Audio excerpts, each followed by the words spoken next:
Welcome to Echo Finance, where we uncover the hidden rules behind money, markets, technology, and the choices that shape our world. Let's dive in. Right now, somewhere in the world, a kid is choosing between buying a new phone case or saving that money for something else. A teenager is deciding whether to spend Saturday studying or posting videos. A company is deciding whether to pay its workers more or hire robots instead.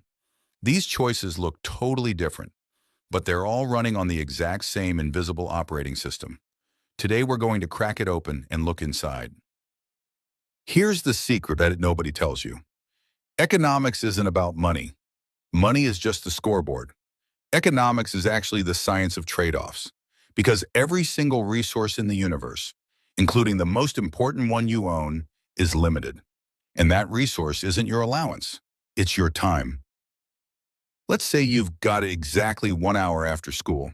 You can scroll social media, or you can practice the guitar you've been begging your parents for. You can't do both at full strength. Your brain just doesn't work that way. So the moment you pick scrolling, you didn't just choose an activity. You secretly paid a price. Economists call this a trade-off. And the thing you gave up has a name too: opportunity cost. This idea that choosing one thing means giving up another is the very first rule of the invisible system. Every person, every company, every government on Earth runs into it constantly. A streaming service deciding whether to spend its budget on a new show or better servers. A country deciding whether to spend tax money on hospitals or highways. Different scale, same rule.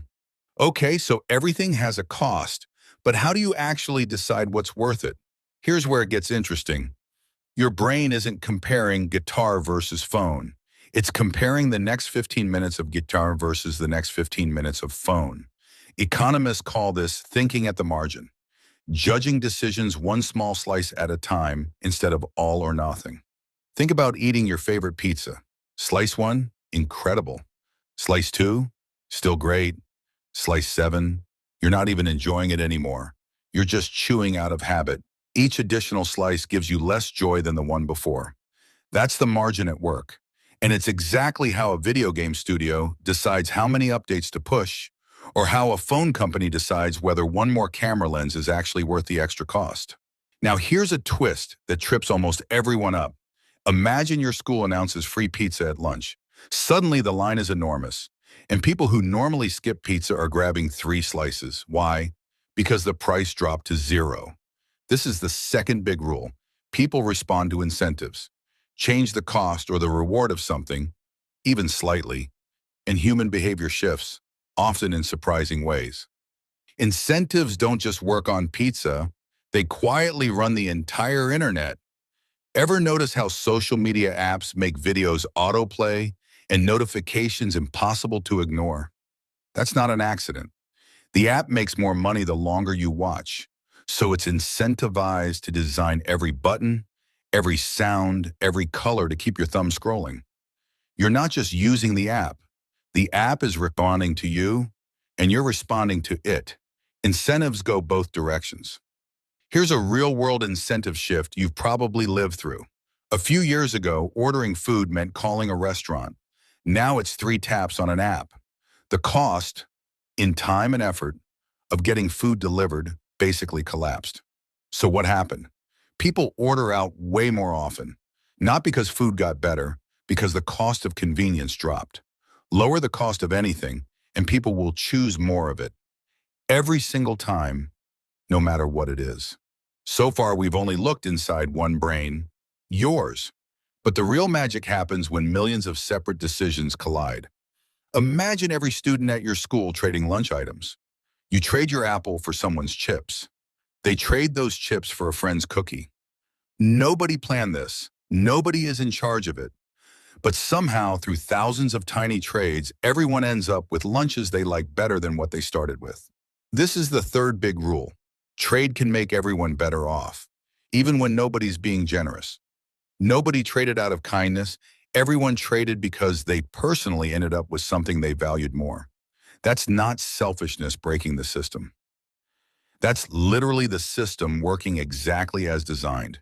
Trade isn't a zero-sum fight where someone must lose.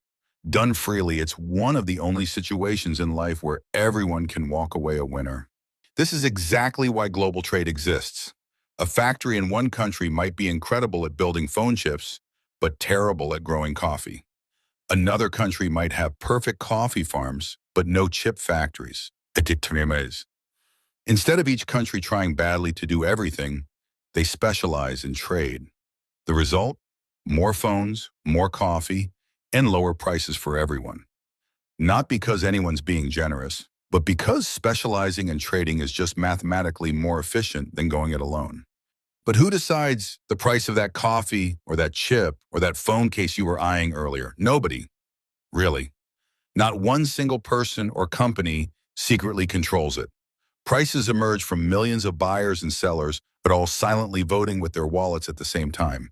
Economists have a phrase for this leaderless coordination. Markets are usually a good way to organize economic activity. Here's the catch, though. Markets aren't magic. They need rules to work properly, the same way a video game needs rules to stay fun. Imagine a multiplayer game with zero rules against cheating. Within days, the game would be unplayable. Everyone hacking, nobody trusting anyone. Markets are the same. They need protections like contracts, property rights, and trust, usually backed by government, or the whole system collapses into chaos. This is also why a totally unregulated market can quietly hurt people who aren't even part of the deal. Picture a factory that makes phone batteries super cheap by dumping waste into a nearby river. The factory and its customers are thrilled. Cheap batteries. But the people living downstream are paying a hidden cost they never agreed to. Economists call this an externality, a cost or benefit that spills onto someone outside the transaction. Markets are brilliant, but they don't automatically account for spillover effects like this. Zoom out even further, and a whole country's economy is just this same pattern, scaled up a million times. A nation's living standard? How much stuff people can actually afford, how comfortable life is, almost entirely comes down to one thing: how much each worker can produce. Economists call this productivity. Countries don't get richer because they have more money. They get richer because their workers and tools can create more value per hour. This is why learning new skills, especially the unglamorous ones, like how to use new tools, or how to think clearly, or even how to work well with AI, is one of the most quietly powerful things you can do for your future. It's not really about the tools themselves. It's that productivity, person by person, is what eventually adds up to entire economies getting richer or staying stuck. But here's where it gets messy and honest. Sometimes the economy speeds up so fast that prices everywhere start rising quickly. That's inflation. When a country effectively creates more spending power than there is stuff to buy, and prices climb to balance it out. And sometimes the opposite happens. Spending dries up, businesses slow down, and people lose jobs they didn't choose to lose. These ups and downs aren't random chaos. They follow patterns economists have studied for over a century, even if no one can perfectly predict them. So why does any of this matter to you, a person who just wants to buy a decent phone case without overthinking it? Because every price you see, every app notification, every limited time deal, every argument adults have about jokes and AI taking over careers, all of it is this same invisible system playing out in real time. Once you can see the pattern, you can't unsee it. You start noticing trade-offs, incentives, and trade happening everywhere, all day, every day. You don't need a finance degree to use any of this. You just need to ask 3 questions in any situation for the rest of your life. What am I actually giving up to get this? What is this incentive quietly pushing me toward? And who else besides me is affected by this choice? Ask those 3 questions enough times, and you stop being a passenger in the economy. You start being someone who actually understands the machine you're living inside. The economy isn't some faraway system run by suits and tall buildings. It's just billions of choices like yours, happening all at once, all the time.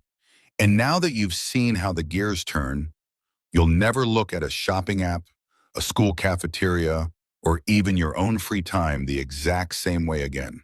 Every choice is part of a bigger story. Understand these rules to make better choices. Don't forget to like, share, and subscribe. It lets me create more videos like this. Thanks for watching. See you in the next one.